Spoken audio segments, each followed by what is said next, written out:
吃饭花1个小时，又去掉46天，就剩下22天。你每年还得请2天的病假，也就是说，一年工作20天。每年5个节假日，公司休息不上班，也就是说剩下15天。公司还慷慨的每年给你14天的休假，也就是说你一年工作1天。你怎么好意思给我提加薪？哎呀，常副总啊，加薪的事儿啊，暂时没戏了。好吧，我尽力吧。帅哥，你好啊，可以认识一下吗？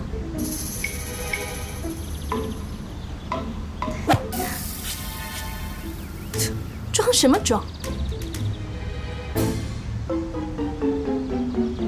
哎，美女，这儿还有帅哥。什么情况啊？啊，搞什么？你对美女不感兴趣吗？你要喜欢，你带回家呀。啊，拜托，人家喜欢的不是我，是你，好吗？司徒，我顾西城可不是什么女孩都喜欢。什么意思？你该不会是对小嫂子真的动心了吧？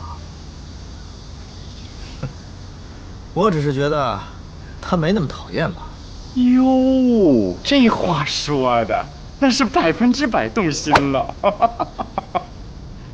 哎，你说，她会不会喜欢上我了？完了！一旦男人问到这个问题，几人彻底沦陷了。他怎么会不喜欢你呢？拜托，你这个傻瓜，是女人都会喜欢你的。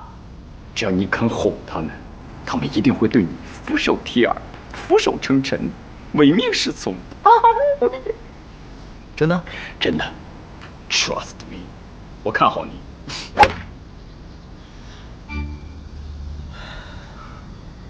有道理。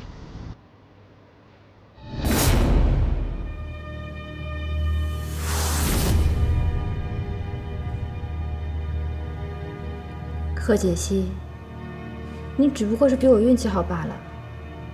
只要让我接触到顾西城，最后胜利的一定是我。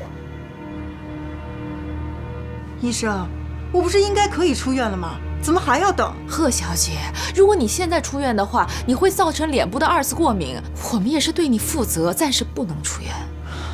那我到底要等到什么时候？放心吧，最晚不会超过1个月的时间。还要1个月？医生，能不能快一点？我们尽力吧。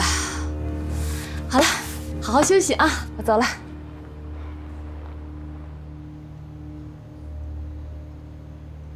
1个月，还要1个月。苏妍希，你别给我出什么岔才好。